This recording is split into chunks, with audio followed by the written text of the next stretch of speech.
Slumber Party Massacre. Close your eyes for a second and sleep forever. 80s slashers were the best. The decade delivered the absolute peak of what the genre could offer, but there's no denying that the early half of the 80s had the stronger lineup. It felt like every year brought another monumental slasher. Classic after classic, from My Bloody Valentine to the rise of the Big Three: Freddy, Jason, and Michael. Now that's not to say that late 80s slashers were bad or not worth your time, no, not at all. But as the decade rolled on, the slasher boom started to fizzle out, outside of the big franchises of course. Those heavy hitters were still making money for sure, but their success wasn't the norm anymore. By the tail end of the 80s, you didn't see new franchises forming. Instead, you saw one-off slashers trying to cash in on a fading trend, a last grab at a few box office bucks. So let's take a look at one of my favorite late 80s slashers, a film that is criminally underappreciated and finally is deserving of its flowers. Let's find out if Hide and Go Shriek has all the hallmarks of a great slasher. But what makes a good slasher? Well, you need to have the right ingredients, of course, like a likable cast, an interesting location, a memorable killer, a killer soundtrack or score, a bit of TNA, because that's a staple of the genre, and of course, the kills. Keep all of that in mind as we dive headfirst into the plot. We open with a man getting ready for a night out. He picks up a woman of the night, and then he stabs her with more than just his genitals. Cue the title card. Backed by a moody, synth-heavy score that perfectly sets the tone. From the very start, we get some great genre staples. Guys lifting weights, girls talking about losing their V-cards, all drenched in vibrant 80s color.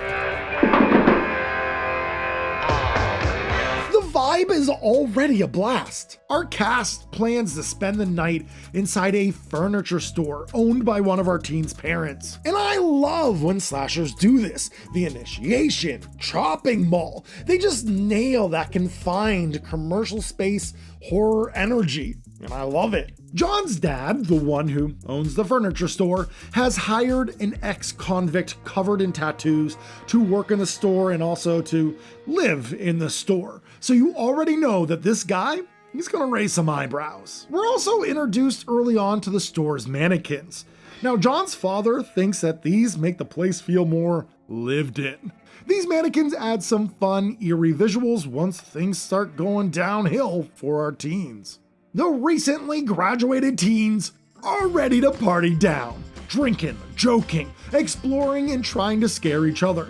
John has to lay down the rules. Don't make a mess and don't turn on the lights, or someone may realize that they broke in. Foreshadowing much? Eventually the couple sneak off for some hanky-panky. TNA quota? Check. And before long, the body count begins.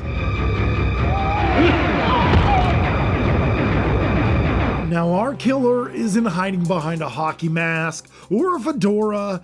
Instead, the killer, is a cross-dresser. Yeah, I can already hear you typing it out.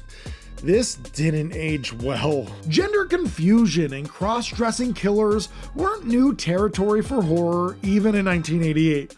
Films like Sleepaway Camp, Deadly Blessing, Fatal Games, and even Psycho had already played with similar ideas. Yeah, it's a trope that can get really messy, but I don't necessarily hate how it's handled here. I do like how the killer's disguise confuses the cast.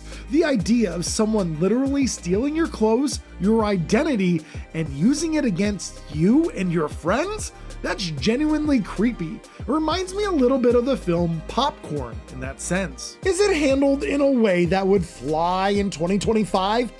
Absolutely not. But remember this.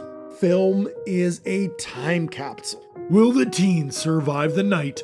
Who's really behind these killings? The ex-convict?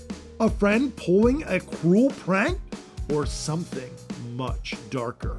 The ending will have you shrieking in terror. Oh my goodness, I loved revisiting Hide and Go Shriek.